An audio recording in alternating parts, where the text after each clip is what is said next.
Eden কলেজের এক ছাত্রীকে ৭ মাস ধরে একটি বাসায় আটকে রেখে ধর্ষণ ও নির্যাতন করেন সঙ্গীতশিল্পী মাইনুল আহসান নোবেল। জাতীয় জরুরি সেবা 999-এ ফোন পেয়ে পুলিশ বাসা থেকে ওই ছাত্রীকে উদ্ধার করে। পরে নোবেলকেও গ্রেপ্তার করা হয়। মঙ্গলবার সাংবাদিকদের কাছে এসব তথ্য নিশ্চিত করেন ডেমরা থানার ভারপ্রাপ্ত কর্মকর্তা ওসি মাহমুদুর রহমান।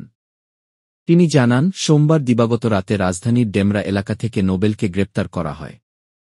পুলিশ জানায়, ইডেন কলেজের ওই ছাত্রীকে বিয়ের প্রলোভনে ডেমরার একটি বাসায় আটকে রেখে দিনের পর দিন ধর্ষণ ও নির্যাতন করেন নোবেল, যদিও তিনি তাকে বিয়ে করেননি। ওসি মাহমুদুর রহমান বলেন, প্রাথমিক তদন্তে জানা গেছে, গত বছরের নভেম্বরে গুলশানে দেখা করার কথা বলে ওই ছাত্রীকে ডেকে নেন নোবেল। পরে তাকে ডেমরার একটি বাসায় নিয়ে গিয়ে টানা ৭ মাস আটকে রাখেন। এই সময় তিনি ছাত্রীকে একাধিকবার ধর্ষণ ও শারীরিকভাবে নির্যাতন করেন। সেই দৃশ্য মোবাইল ফোনে ধারণ করে পরে তা দিয়ে ব্ল্যাকমেইল করছিলেন। সম্প্রতি সামাজিক যোগাযোগ মাধ্যমে ছড়িয়ে পড়া একটি ভিডিওতে দেখা যায়, নোবেল এক নারীকে সিঁড়ি দিয়ে টেনে নামাচ্ছেন।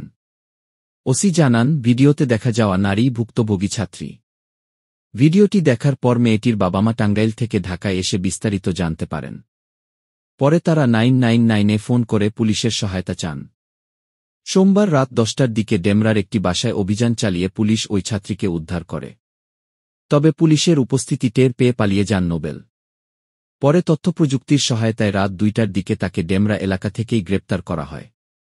ওসি মাহমুদুর রহমান আরও জানান, গ্রেপ্তার এড়াতে নোবেল দেশের বাইরে পালানোর চেষ্টা করছিলেন।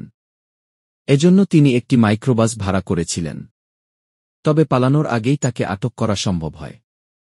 নোবেলের বিরুদ্ধে ধর্ষণ, নারী নির্যাতন ও পর্নোগ্রাফি আইনে পৃথক মামলা দায়ের করা হয়েছে বলে জানিয়েছেন ডেমরা থানার ওসি।